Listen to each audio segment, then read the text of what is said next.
What's up, everybody? It's ICanSnake. Greetings, everyone. This is CC Trainor-Ling. What is going on, everybody? It's James the Con Man here, and a tout le monde, a tout mes amis, je t'aime. Yo, everybody, this is Downloads Bacon here, keeping it real and not having it go wrong. And today we have a new guest, so please introduce yourself. Beam! Yay! I like to join this review because it's cool, and you guys are cool, and everyone's cool, and it's cool. You're only saying that because it's completely true, right? Ekans, aren't we super cool? Of course. We're so cool, we make ice insecure. That's so true. Well, without any further ado, let's jump right into the plot here. So the plot here is while at a dog show in France, Blythe is smitten with Paris, and Zoe falls in love with a street mime dog named Philippe. Meanwhile, the rest of the pets at the pet shop are trying to get the remote away from Vinny so they can watch the dog show on TV. Well, my first positive would definitely have to be the characters. Pretty much almost all of them, actually. Definitely. Especially Zoe. Totally agree with that, man. Usually I say Penny is best pet all around, but in this episode, I'm giving it to Zoe. Yay! I'm guessing because Penny didn't really have that much influence in this one. Yeah.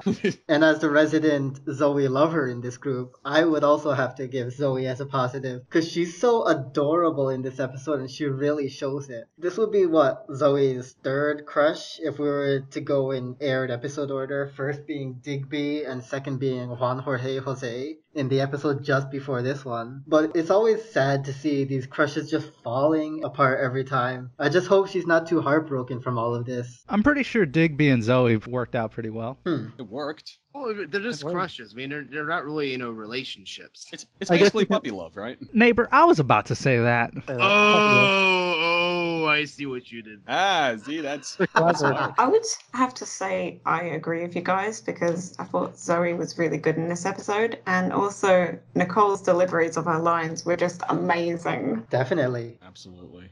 When she yelled and everything, that's just really funny. How she just yells at Madame Paul and is like, ah! Oh my god, she told her off.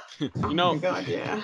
Speaking of Madame Pom, I'm actually glad that they brought her back for this one episode, and hopefully we get to see more of her later on in future episodes. Yeah. Madame Pom was definitely a positive in this episode. She was really supportive of Zoe, and she was just a really nice character overall, and she helped Zoe gain sort of more confidence to come back again. Yeah. And sort of more or less, snapped her back into what was most important. Yeah. Into reality instead of the more in the Perry kind of thing, Yeah. I really like how supportive Madame Pom was. In a way, she already knew that Zoe was getting distracted and was trying to make sure she got her head leveled out. Yeah, I really liked how she was like you said, she was really supportive of Zoe and she didn't abandon her, even though most people would have just said, oh, screw you, you're being a so, yeah. Yeah, most would be like, oh, if you want to be a lover girl or something, then don't come cry to me whenever it crashes and burns and you're left with no competition. Being here is wasted, all because you had the shotgun to get. Also, Emma's definitely a big positive in this episode. Yeah. Love it. Oh, totally, yeah. If I'm remembering correctly, this is Emma's debut episode, no? That's It right. is. Yep. I think so, yeah. Emma was awesome in this episode, and I believe this was the beginning of the All Around the World arc, no? Yeah, the whole round the world international episodes. The one reason that I love Emma is because of her voice actress, Brooke Goldner, because she plays another animal that I love on a different show, Rebound on Pound Puppies. I thought we weren't supposed to talk about that show ever. We don't mention that here. This is the LPS, not Pound Puppies. It's still puppy related. Yeah, we have a show all about dogs, and then you got a show all about ponies. What's your point? And then you have a mix between those two. Yeah, LPS wins. Yes. LPS. Yes. Anyway. I believe the point of this was to show off the actor. I believe that's what's Ekans' intention. And Yeah. I thought yes. Emma was quite a fun character anyway, because how she was so enthusiastic and want to go shopping, want to go tour, I want to show you Paris, go Blythe, yay.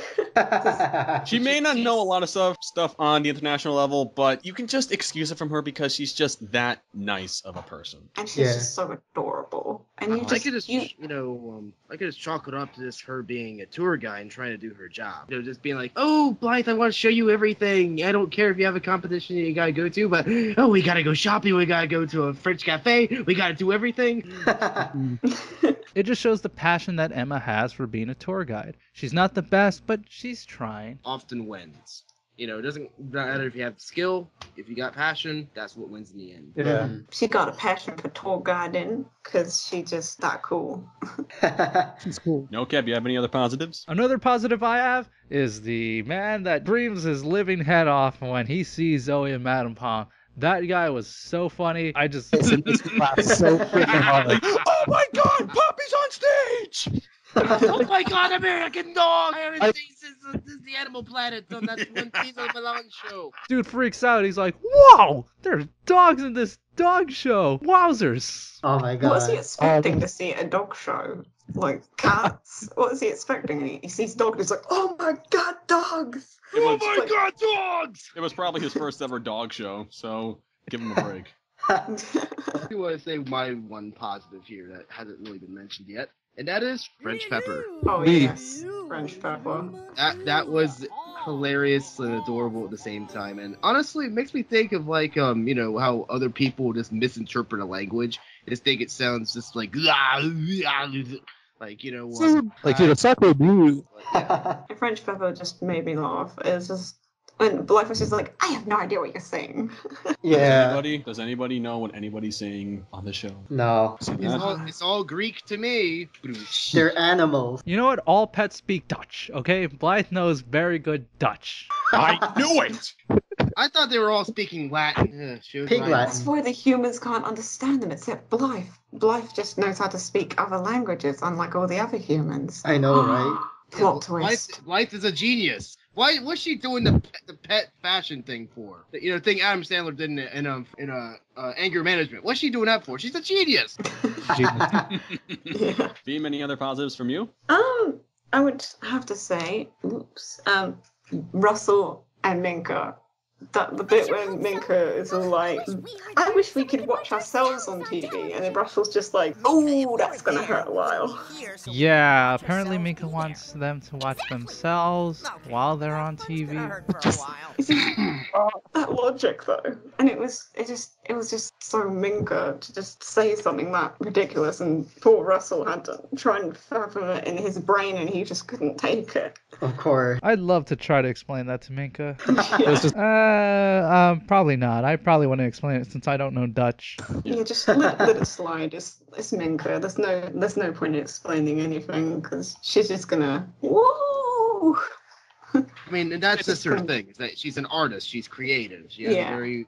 Sometimes her creativity and imagination runs wild. Like Speaking of artists, I liked how they added Picasso, the Mona Lisa, and Van Gogh in this episode in the song sequence. Oh yeah. Oh yeah, Shea Perry, love the song. I love the song. And It's one of those songs you either love or hate, I find, because some people hate it, some people like it. yeah, I might actually elaborate this list a little later, but it's one. I like the fact that with these kind of episodes they did do a song that's kind of similar to or in a style of the national kind of music.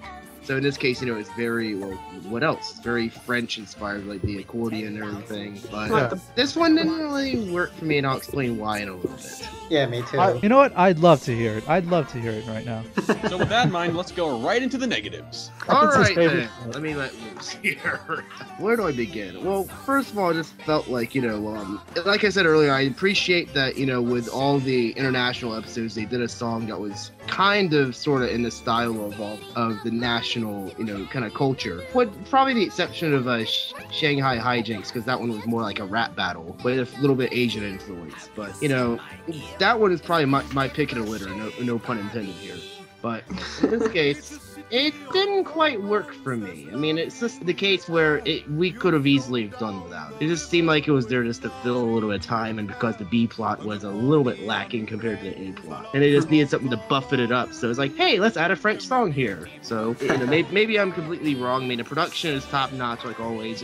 Kudos Daniel, but yeah, this wasn't that. This didn't work for me as well as the others did. I would like to add on to this too. The song for me is also one of my negatives, and I know a lot of people would disagree with me here. The song itself is alright, it's kind of average, but most of my problem deals with translation errors between French and English. In English, Chez Paris literally means in Paris. So in the song, when there's a lyric going like, in the beautiful Chez Paris, Paris, they were actually saying in the beautiful in Paris, which doesn't really make any sense in context. Yeah. I'll agree with you that But yeah. if Yeah, I having may, taken French in high school, that kind of irks me a little bit.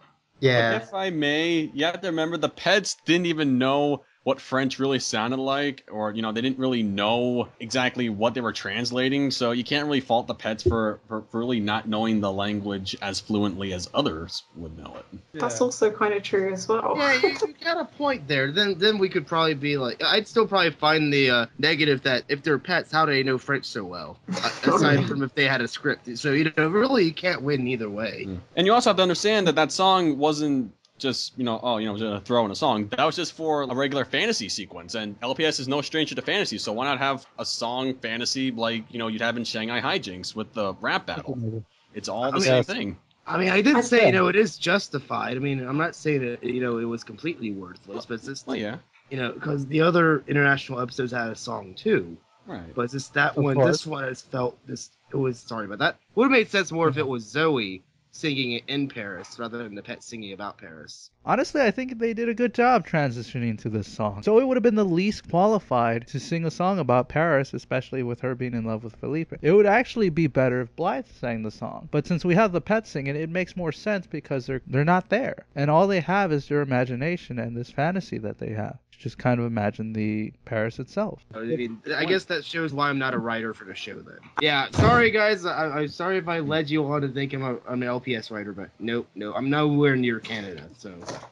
One of my negatives would most likely have to be Vinny from the B plot. Just like him and the B plot together just wasn't really my thing for this episode. I kind of have to agree with you here, because even though Vinny is one of my favorite characters, honestly, the B plot could have gone to anybody. Like, if you think about it, it could have been Minka who wanted to watch, an art program like a Bob Ross parody or something. Or it could have been, Zoe wanting to watch a comedian, or Russell wanting to watch reruns of Full House or something, so either relates to Danny. Like, they could have actually made it to where the pets all wanted to watch something else, but one of them, like maybe Russell, reminds them, we gotta watch the dog show with Zoe in it. But the rest of them want to watch something else, like the Bob Ross program, the Insect Channel, where it's just one static shot of a wasteland with bugs everywhere. That would have been a lot better in my opinion as well. It would have added more to it, and it would have actually made, and it would have been quite funny between like Russell trying to get them to watch Zoe when they're all like, no, I want to watch this. So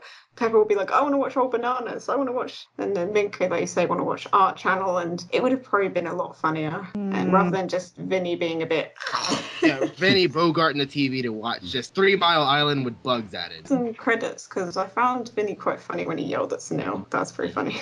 Oh, changing the channel. The references they made with like all the older like shows they showed, like with Old Bananas, they show like all the older shows, and like I can't remember his name, but the guy from the in the Treasure of Henrietta Twombly, they show the weird guy, the Australian dude. Oh yeah. Oh, the Steve Irwin knockoff? Yeah. Oh yeah. If I may say, the idea of Vinny being the one being possessive over the TV makes more sense than the other pets having this. It wouldn't make sense if the other pets were wanting to watch something else on TV, because all of them were in the same zone. And with You Stink You Can Dance, it shows that Vinny would actually be very possessive of the TV if he found something he really liked. And with What Did You Say, it shows off that he is really obsessed with insects and flies. So again, both together, boom, we're basically going to have Vinny not want to change the channel and just basically be stuck on that. Did you see his teeth? Ekans put a picture of that face when he was staring at the TV. Crazy. You're right. I mean, Right. I did kind of forget about that episode, but still, I still think it would have been a bit more substantial of a B plot. Yeah, I guess. Ekans, could you please put a bacon is right counter right above my pictures? Feem, do you have any other negatives you would like to add? Ooh, I would just say that I don't really have much more to add, to be honest, but I'd just say I just thought Vinny's plot didn't really go anywhere. It just sort of ended really quickly, and it just didn't really do anything. It just didn't really go anywhere, and like it just felt a bit pointless that it was even in there in the first place, and it just seemed like just for the other pets to do anything, that just seemed like that's what they were trying to do, and they could have done something a little bit more innovative or something a little bit less sort of redundant, in my opinion. You also had a negative about Zoe's owners. Oh yes. Sorry about that. No, it's okay. Oh, it's totally cool. It's like damn. I felt like it was a bit too convenient that they were sick at the same time. I mean, I know it happens, but it's just something it felt a little bit too convenient for me that they just thought, oh, they're both sick at the same time. And just, yeah, it felt too, like, convenient of a excuse for them to just think, oh, Blythe, you go with Zoe now. It's like, I just thought that was a bit weird. But we also have to think about it from this angle. Zoe's owners obviously trust Blythe enough to travel across the world with her, right? Yeah, that's true. Mm-hmm. Yeah, so it's really, so it may seem convenient, but obviously they trust Blythe enough to take care of their dog. Yeah. Yes. Yeah, that I do agree with that. It's like, well, they obviously do trust Blythe, but it did seem a little bit too. It's really, really minor nitpick, though, to be honest. Any other negatives from anybody?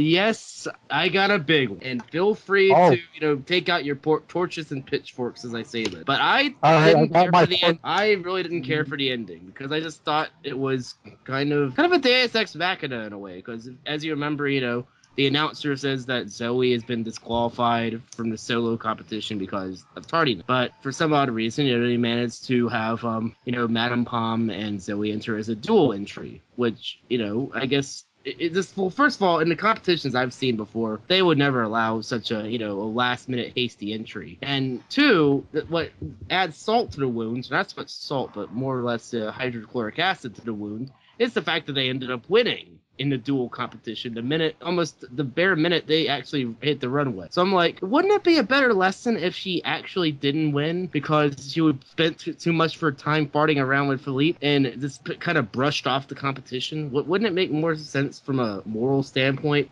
kind of?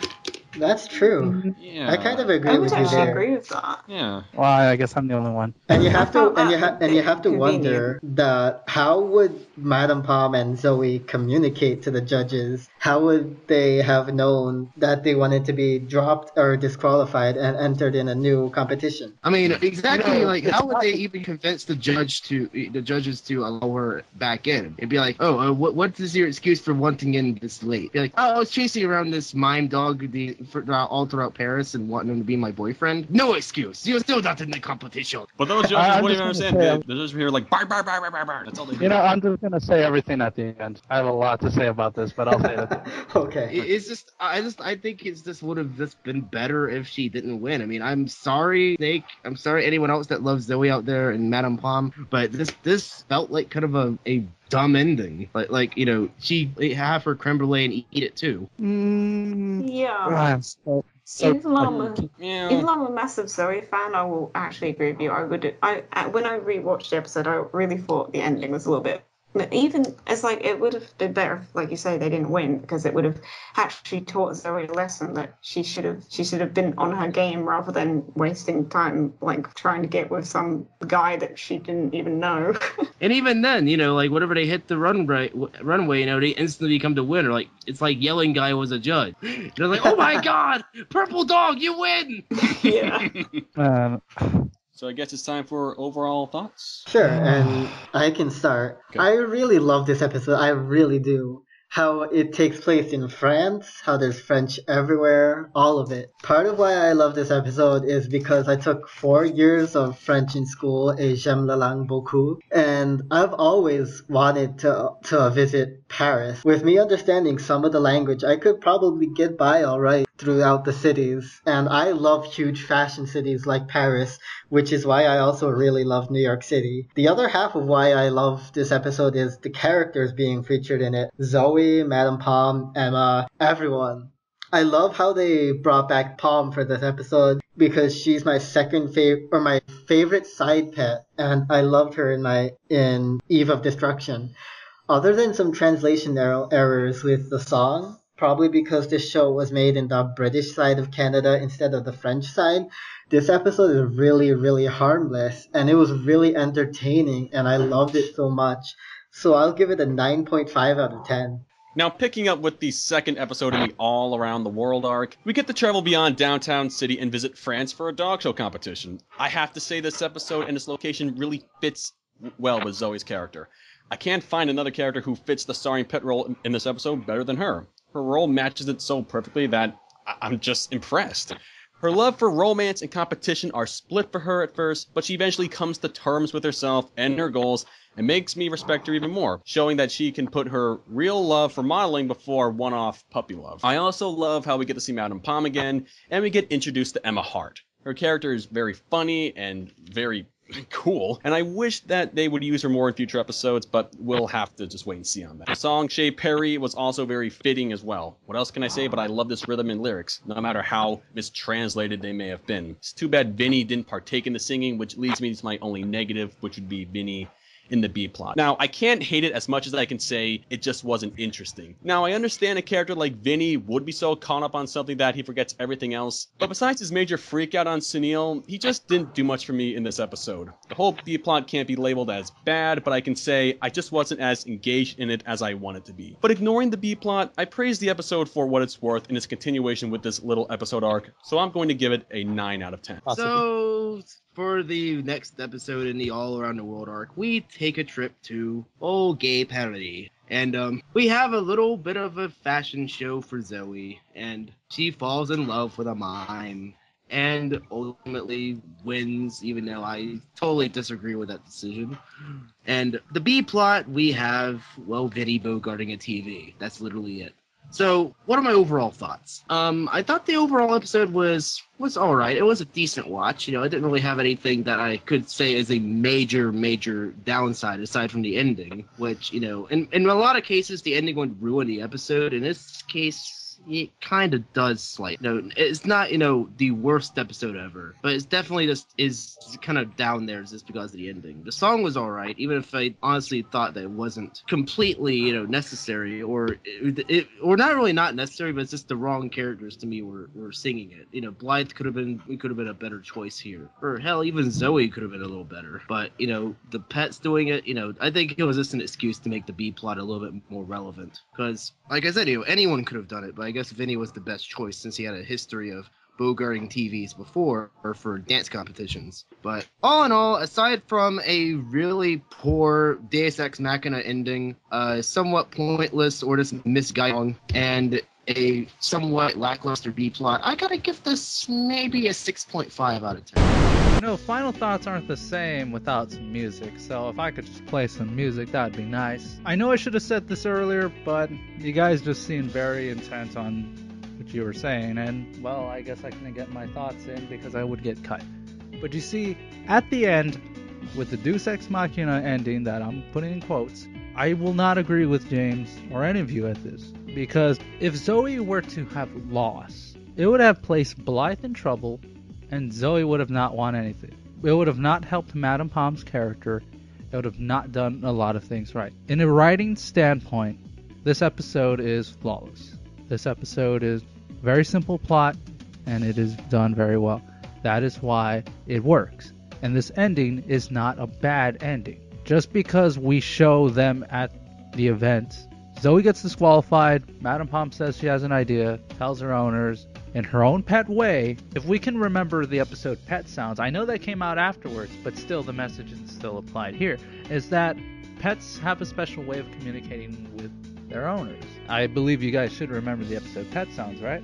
Yeah. Yep. Yeah. So just because we don't show every single little thing that happens doesn't mean it didn't happen. What I'm saying is that if Madame Pom told her owners in her way, the pet way of doing it, and Blythe kind of mentioned it to them because Zoe told them, this idea could have just been communicated. They could have entered in, because I'm pretty sure they wouldn't have the duel or the doubles like right after that one.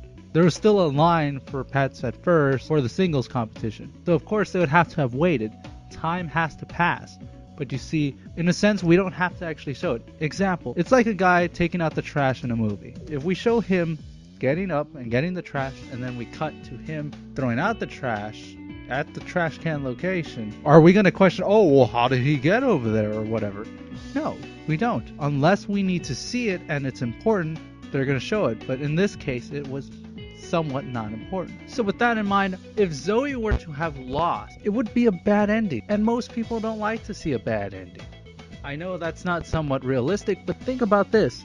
She already learned her lesson. She apologized to Madame Pomp. She felt bad. She already got disqualified from singles competition, which was the whole reason why they were there. Both of them felt bad. It's like a child. If a child spills something and their parent gets after them, if the child already knows what they did is bad, they don't need the parent telling them bad stuff also and making them feel even worse. That is the equivalency of what you guys are trying to say here.